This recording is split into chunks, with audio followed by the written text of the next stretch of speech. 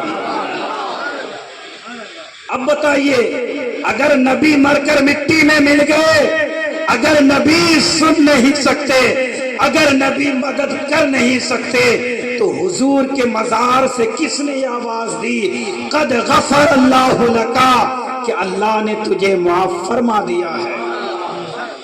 ماننا پڑے گا حضور اب بھی زندہ ہیں۔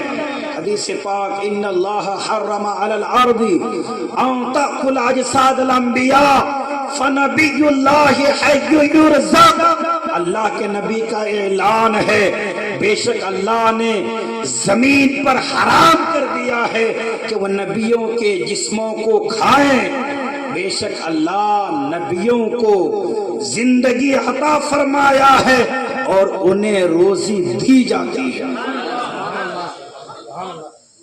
حضرت قسم بن عباس بن عبد المطلب رضی اللہ تعالی، یہ حضور کے چچا کے بیٹے ہیں، حضرت عباس کے بیٹے، حضرت قسم نام ہے ان کا۔ یہ کہتے ہیں کہ حضور صلی اللہ تعالی علیہ وسلم کو جب مزار مبارک پر رکھا گیا، مزار کے اندر قبر شریف میں، تو فرماتے ہیں سب لوگ باہر آ گئے تھے، میں آخری وہ شخص تھا کہ جو حضور کے پاس کھڑا تھا۔ اچانک جب میں نکلنے لگا تو میں نے کیا دیکھا، حضور کے لبہائے مبارک ہل رہے ہیں، حضور کچھ پڑھ رہے ہیں، حضور کچھ مانگ رہے ہیں، میں نے اپنے کان کو جب حضور کے ہونٹ کے قریب کیا تو میں نے کیا سنا؟ حضور قبر انور میں لیٹ کر فرما رہے ہیں رب حبلی امتی، رب حبلی امتی۔ جو نہ بھولے ہم غریبوں کو رضا، یاد اس نبی کی اپنی عادت کیجیے۔ قبر شریف میں جا کر بھی حضور ہمیں نہیں بھولے، مزار میں بھی نہیں بھولے، معراج میں بھی نہیں بھولے، ہمیشہ حضور نے ہم غلاموں کو یاد رکھا ہے۔ اب وہ کتنا کم نصیب ہے جو اس نبی کے آمد پر بھی ان جیسی پاک محفلوں میں نہیں آتا ہے۔ وہ نبی تو کبھی بھولے ہی نہیں ہمیں۔ ایک موقع تھا کہ ان جیسی پاک محفلوں میں حاضری دے کر اس نبی کی شان سنیں، اس نبی کی عظمت سنیں، اس نبی کا مقام، اس نبی کے تذکرے کو سنیں۔ ایک اچھا موقع تھا۔ تو حضرت قسم بن عباس کہتے ہیں کہ حضور کو جب لٹا دیا گیا، جب بھی حضور فرما رہے تھے رب حبلی امتی، رب حبلی امتی۔ اور جب کل قیامت کا دن ہوگا وہاں بھی حضور اپنی امت کو نہیں بھولیں گے۔ حضور فرماتے ہیں کہ قیامت کے دن میں اپنی امت کو پہچان لوں گا۔ اب سوال یہ پیدا ہوتا ہے کہ وہاں تو حضرت آدم سے لے کر حضور تک اور قیامت تک جتنے بھی لوگ آئے ہیں جو آنے والے ہیں وہ سب جمع ہوں گے، تو حضور اپنی گناہگار امت کو کیسے پہچانیں گے؟ کیونکہ سب انسان ہی ہیں۔ حضرت آدم کی امت وہ بھی انسان، حضرت شیس، حضرت یحییٰ، حضرت نوح، حضرت موسیٰ، حضرت ہود، حضرت صالح، حضرت ابراہیم، اسماعیل، اسحاق، یعقوب، جتنے بھی انبیاء آئے ہیں سب کی جو امت ہے وہ انسان ہے۔ سب کے ناک، کان، منہ، زبان، ہاتھ، پیر سب ایک جیسے۔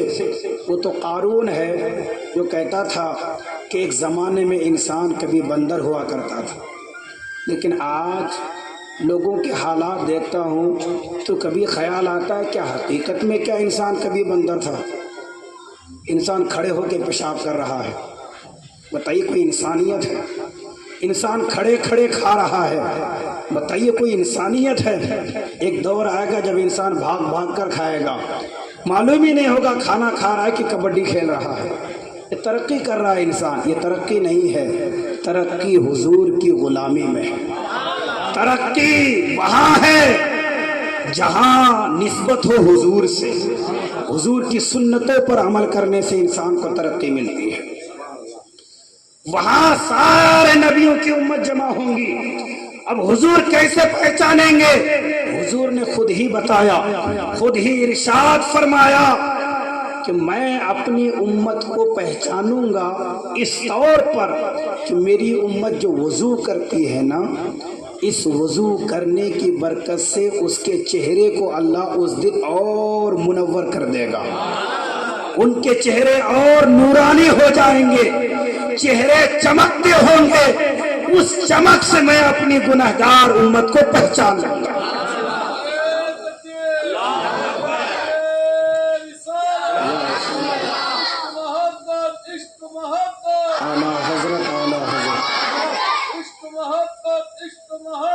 اعلیٰ حضرت، اعلیٰ حضرت،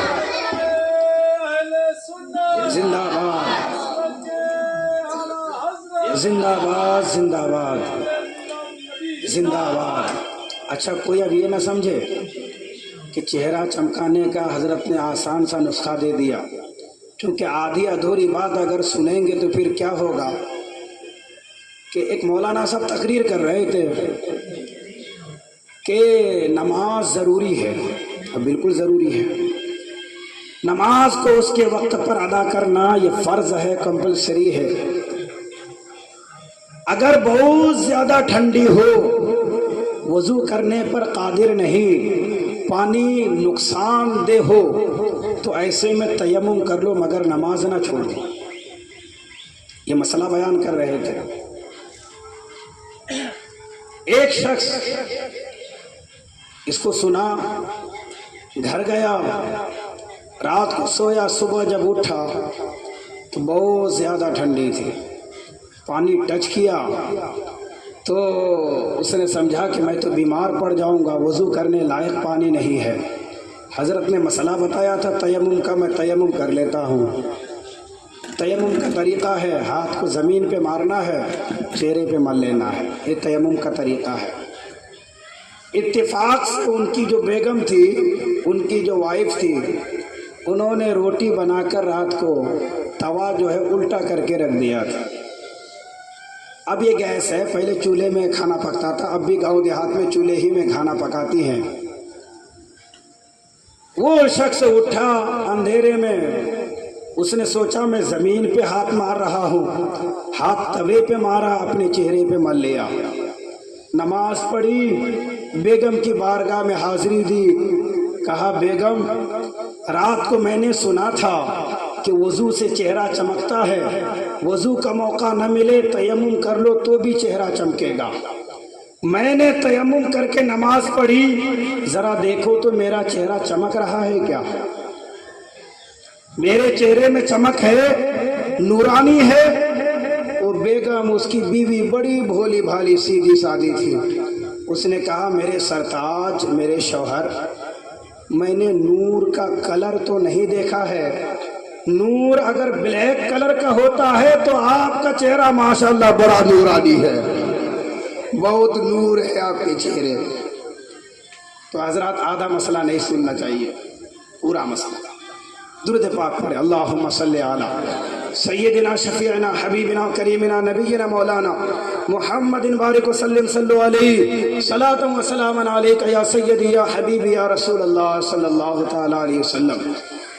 تو وہ وضو کہ جس وضو کے کرنے کے بعد نماز پڑھے تو اس سے چہرہ چمکے گا۔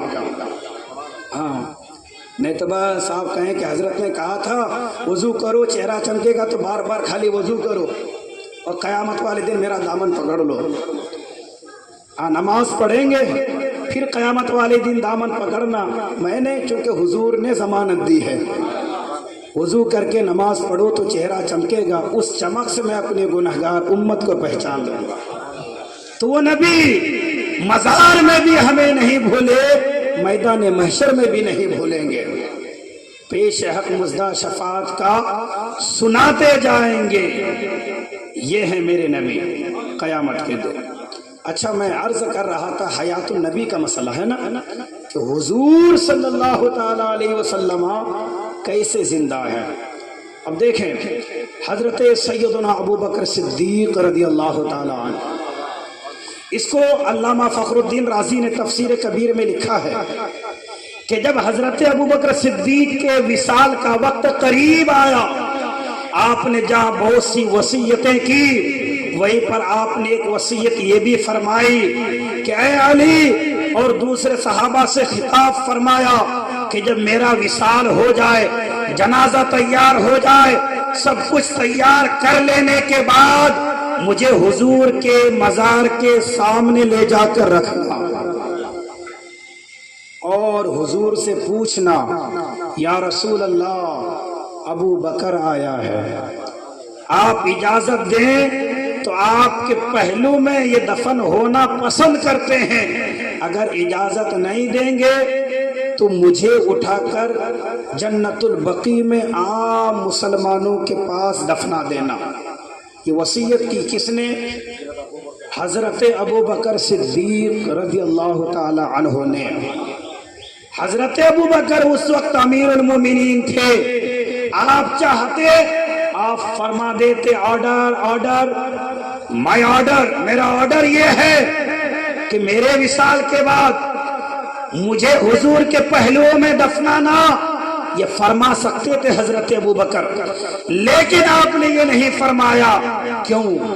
اس لیے کہ حضرت ابو بکر کی نگاہ دیکھ رہی تھی کہ جہاں کچھ لوگ میری عظمت، میری شان کو مانیں گے، وہیں کچھ لوگ میرے حاسدین بھی ہوں گے، مجھ سے جلنے والے بھی ہوں گے، وہ مجھ پر الزام لگائیں گے کہ خلیفہ تھے تو حضور کے پہلو میں دفن ہو گئے اپنی حکومت کی بنیاد پر۔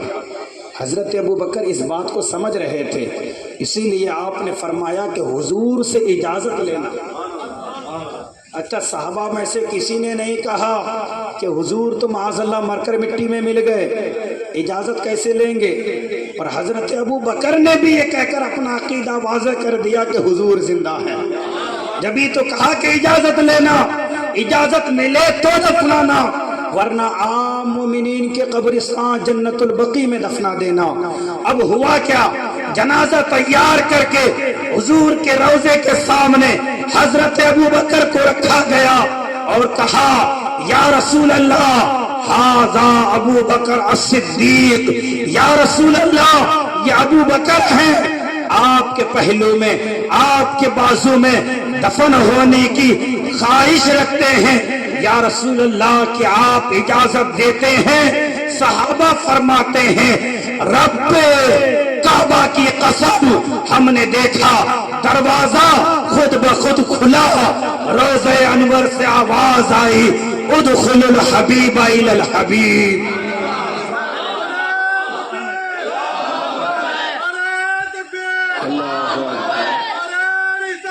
یا رسول اللہ زندہ باد، زندہ باد، زندہ باد، زندہ باد، زندہ باد، زندہ باد، زندہ باد۔ اب بتائیے حضور کے وصال فرمانے کے بعد مزار مبارک سے آواز آئی کہ نہیں آئی؟ آئی نا؟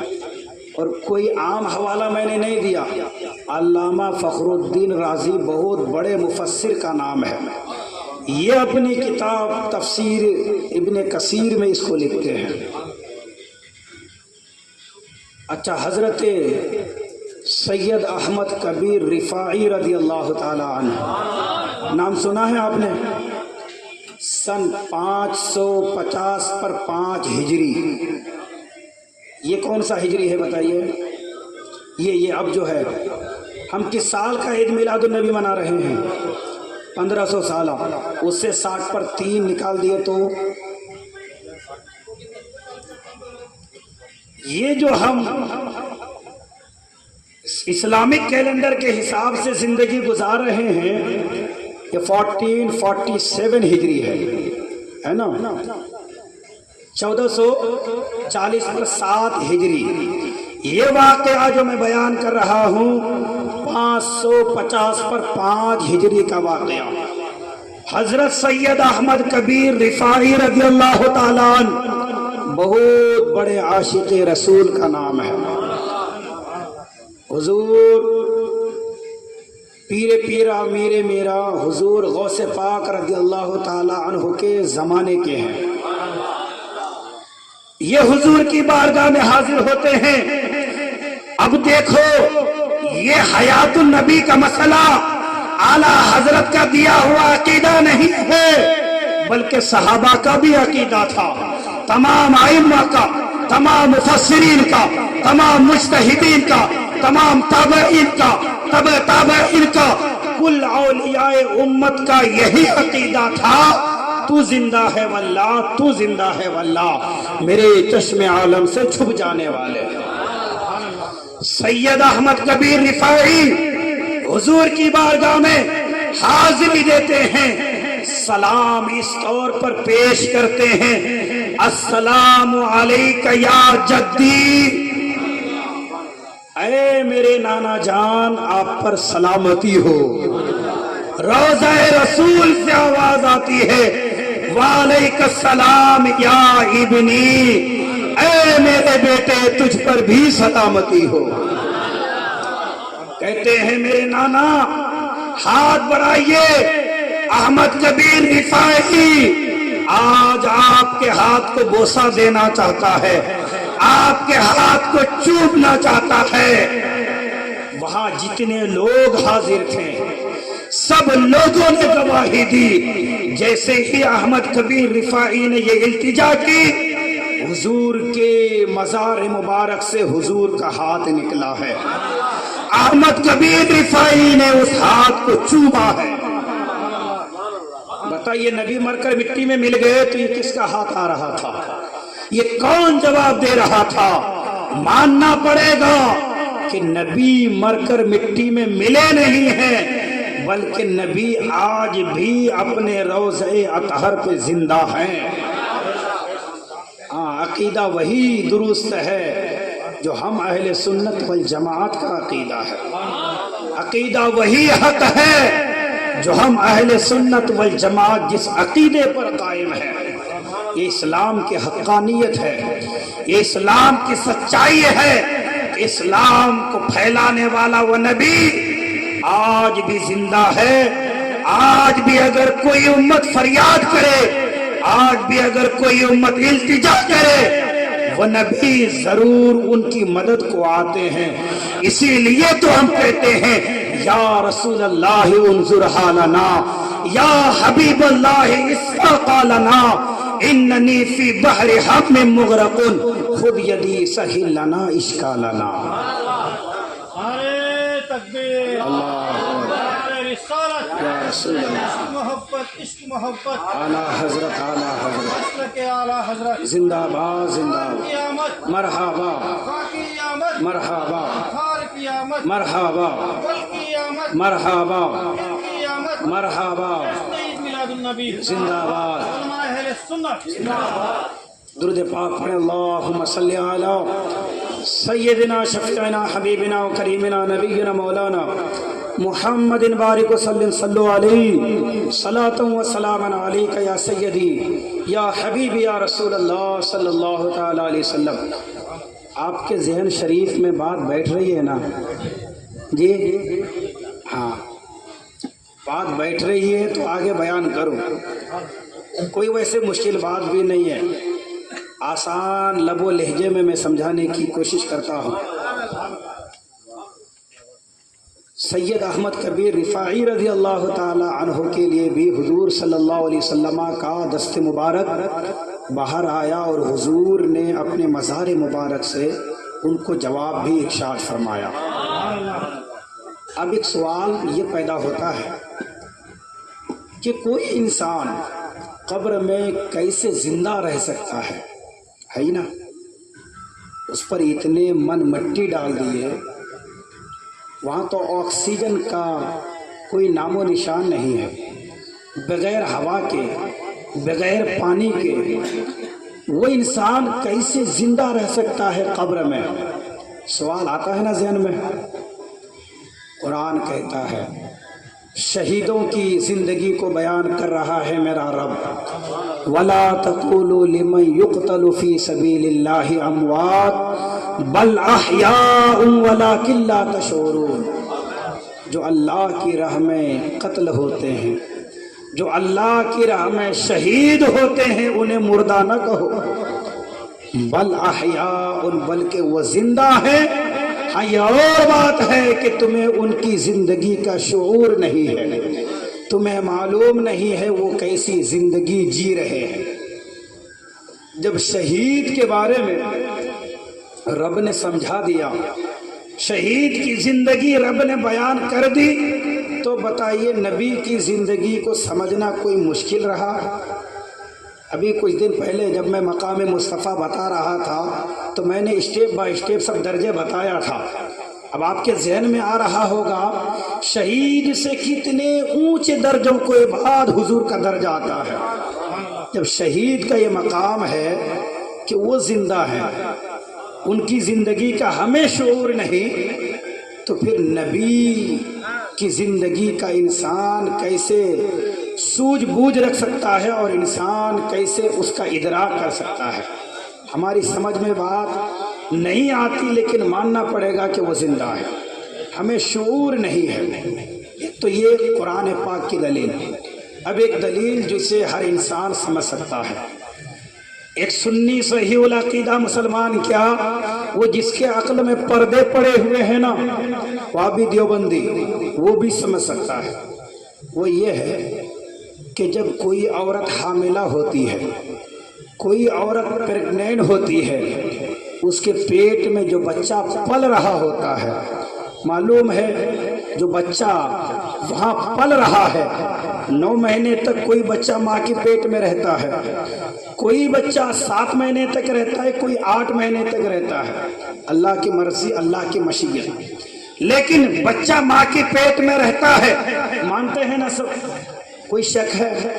نہیں۔ وہ بچہ جو ماں کے پیٹ میں ہے وہ ایک بال کی طرح رہتا ہے، ایک بڑے سے گیند کی طرح، فٹ بال سمجھ لیجئے، اس کی طرح سے اس شیپ بنا رہتا ہے، اس کے اندر بچہ پل رہا ہوتا ہے۔ بتائیے وہاں پر ہوا کا انتظام کون کر رہا ہے؟ بتائیے وہاں وہ بچہ آکسیجن کیسے لے رہا ہے؟ ارے وہ رب جو ماں کے پیٹ میں بچے کو زندہ رکھ سکتا ہے، وہ رب قبر میں اپنے نبی کو زندہ نہیں رکھ سکتا ہے؟ سمجھ گئے آپ حضرات؟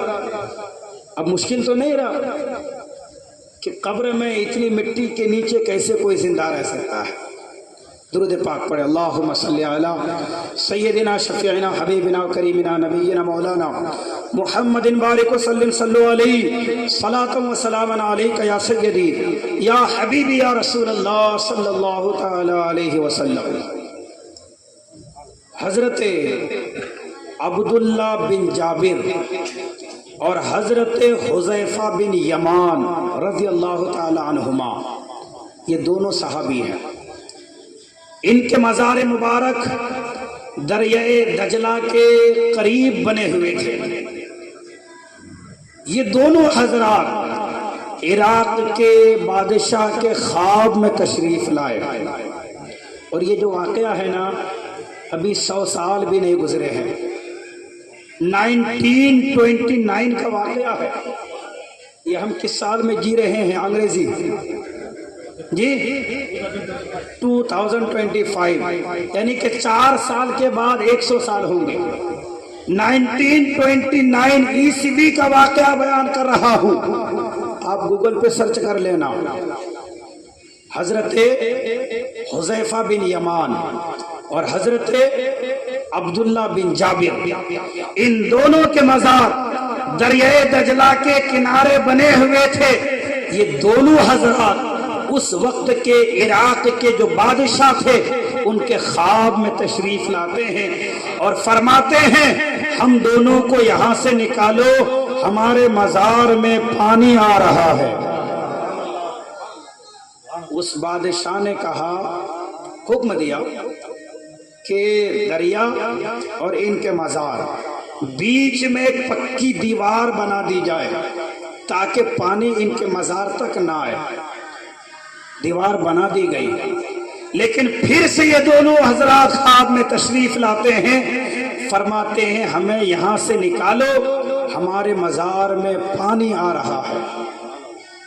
یہ کب کا واقعہ ہے جی؟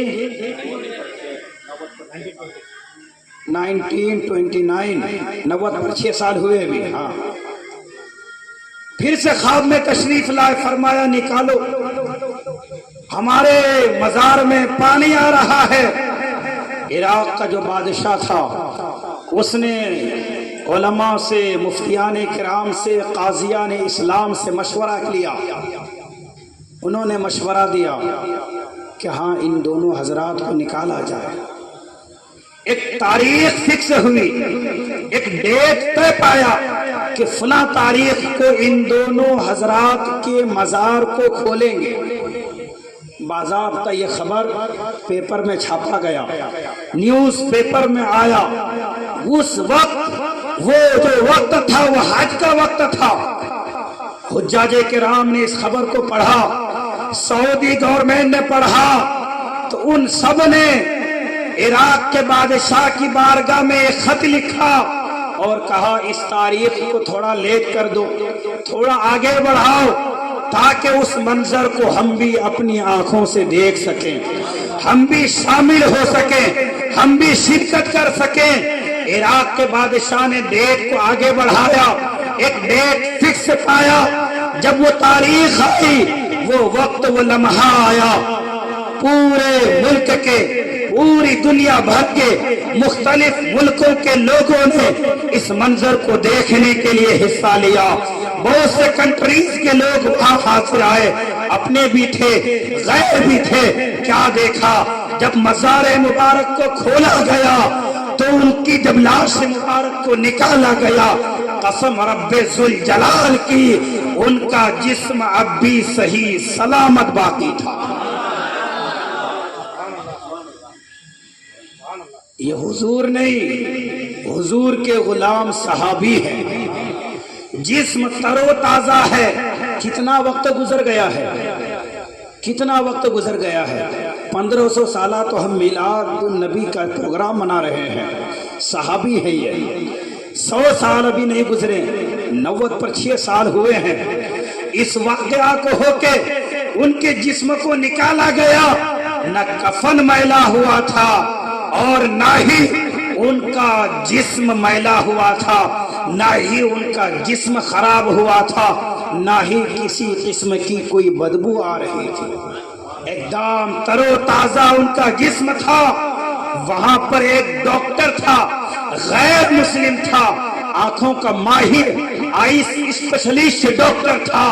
اس نے ان دونوں حضرات کی آنکھوں کو جب چیک کیا، چیک کرنے کے بعد وہ کہتا ہے ان کی آنکھوں میں اب بھی اتنی روشنی ہے جتنی روشنی کسی زندہ انسان کے مرنے کے بعد بھی نہیں ہوتی ہے، اس سے بھی زیادہ ان کی آنکھوں میں اب بھی روشنی باقی ہے۔ اب بھی کہو گے نبی مر کر مٹی میں مل گئے؟ پھر بڑے بڑے بانس، بڑے بڑے تختے ان کے جنازے میں لگائے گئے، بہت سے لوگوں نے ان کو کندھا دیا۔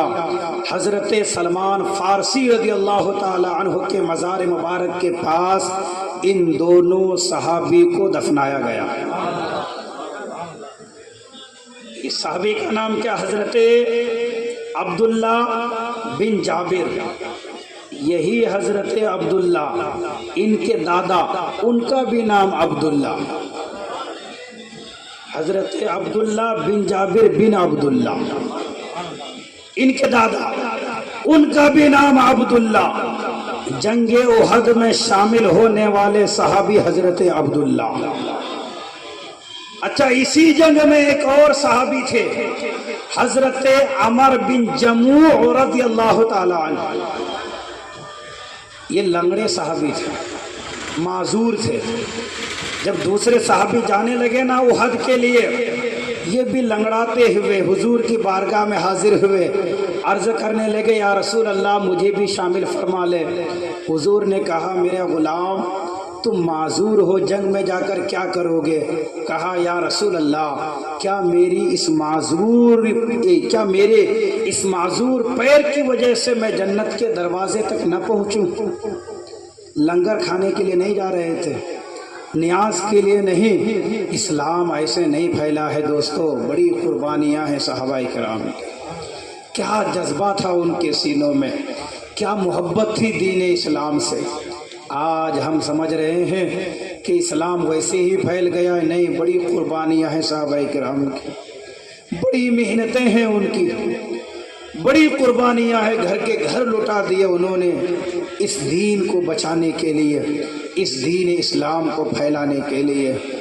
ایک مرتبہ وہ وقت بھی آیا، میرے آپ کے آقا صلی اللہ علیہ وسلم ناز والی دعا کرتے ہیں، اے اللہ یہ مٹھی بھر لوگ ہیں، آج اگر یہ ختم ہو جاتے ہیں روئے زمین پر کوئی تیرا نام لینے والا نہ ہوگا۔ ایک وہ دور بھی گزرا ہے کہ جس وقت گنتی کے کچھ لوگ تھے نام لینے والے، ایک وہ وقت بھی گزرا ہے گنتی کے چند لوگ تھے اللہ اللہ کرنے والے۔ کتنی قربانیاں ہیں، کتنی جان نثاریاں ہیں اس دین اسلام کے خاطر صحابہ کرام کی۔ اللہ اکبر، وہ صحابی معذور ہیں، پیر اچھا نہیں ہے، حضور کی بارگاہ میں التجا کرتے ہیں یا رسول اللہ مجھے اجازت دیجیے۔ حضور منع فرماتے ہیں، التجا کرتے ہیں یا رسول اللہ کیا اس معذور پیر کی وجہ سے میں جنت تک نہ پہنچوں؟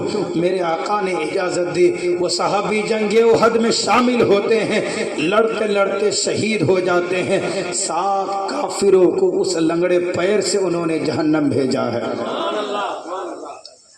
یہاں آواز اتنی نیچی نہیں ہونی چاہیے تھی. ہمارا آپ کا ہی دین ہے جس دین کے لیے وہ اس پیر سے جنگ کے لیے تشریف لے گئے تھے. بلند آواز سے کہیے سبحان اللہ. وہ جذبہ آج ہمارے اندر نہیں ہے، وہ کیفیت، وہ محبت ہمارے اندر نہیں ہے. جہاں آپ بہت سی دعائیں مانگتے ہیں نا، وہی آپ ایک دعا یہ بھی مانگے، اے اللہ ہمارے اندر دین کے لیے، تیرے حبیب کے لیے ویسا ہی جذبہ دے جیسا صحابہ کے اندر تھا. یہ بھی دعا مانگا کریں آپ حضرات. وہ صحابی بھی شہید ہوتے ہیں، اور اس جنگ کے سب سے پہلے شہید صحابی کا نام حضرت عبداللہ. یہی عبداللہ جن کو نکالا گیا تھا نا 1929 میں، ان کے دادا حضرت عبداللہ یہ بھی شہید ہوتے ہیں. لیکن اس وقت غربت کا بھی یہ عالم ہے کہ کفن کے لیے کپڑے بھی نہیں تھے پورے. ایک ایک قبر میں کئی صحابی کو دفن کیا گیا ہے. ایک ایک کفن میں، ایک ایک چادر میں کئی صحابی کو لپیٹا گیا ہے. ان دونوں صحابی کو ایک ہی چادر میں کفن دیا گیا ہے. پیر کی طرف اگر دیتے تو سر کھلا رہتا، سر کی طرف چادر کرتے تو پیر کھلا رہتا. ایک وہ وقت بھی گزرا ہے اس دین اسلام پر. حضرت عبداللہ رضی اللہ تعالی عنہ اور حضرت عمر بن جموع رضی اللہ تعالی عنہ، ان دونوں صحابی کو ایک ہی قبر میں دفن کیا گیا اور ایک ہی کفن میں. لیکن جب ان کو دفن کیا گیا تھا تو اس وقت اس بات کا لحاظ نہیں رکھا گیا کہ ان کی قبر تھوڑی نیچی سی جگہ میں بن گئی تھی. وہ زمین تھوڑی نیچی تھی، پست کی طرف تھی، وہاں پانی ٹک جاتا تھا. اب حضرت سیدنا امیر معاویہ رضی اللہ عنہ کا زمانہ آیا. جس نام سے غیروں کو چیڑ ہے نا، اس نام پر آواز اور بلند ہونی چاہیے. سیدنا امیر معاویہ رضی اللہ تعالیٰ عنہ. آج اس نام سے لوگوں کو بہت چیڑ ہے، آج اس نام سے بہت سے لوگوں کو تکلیف ہے. میرا امام فرماتے ہیں ہر ایک کی آنکھوں میں تارا بن کر نہیں رہنا چاہیے، بلکہ کسی کی آنکھ میں کانٹا بن کے چبھنا بھی چاہیے. ہاں، ہر ایک کی آنکھوں میں کا تارا بن کے رہو گے تو سلہ کلی بن جاؤ گے. کسی کی آنکھوں میں کانٹا بن کے چبھو گے تو پکا سنی مسلمان بن کر رہو گے. حضرت امیر معاویہ، ان کا زمانہ آیا تو حضرت امیر معاویہ کے زمانے میں وہاں کوئی کام چل رہا تھا، نالا وغیرہ بنانے کا یا کچھ. ان کی قبر مبارک کھلی تو دیکھا یہاں پر پانی آ رہا ہے. کون صحابی ہیں؟ حضرت عبداللہ اور حضرت عمر بن جموع رضی اللہ تعالی عنہ. ان دونوں صحابی کے مزار کو کھولا گیا. روایت کرنے والے ہم سب کے روحانی ماموں. ہاں، ارے حقیقی ماموں کی بات آئے بولو نہ بولو، میں نہیں کہتا کہ بولو. یہ روحانی ماموں ہیں امیر معاویہ رضی اللہ عنہ.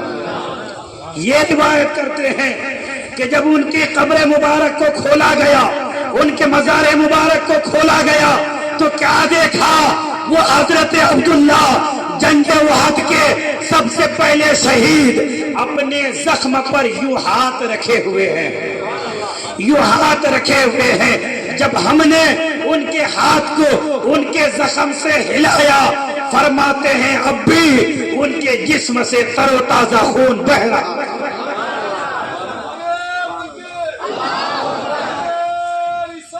یا رسول اللہ، زندہ باد. جنتی جنتی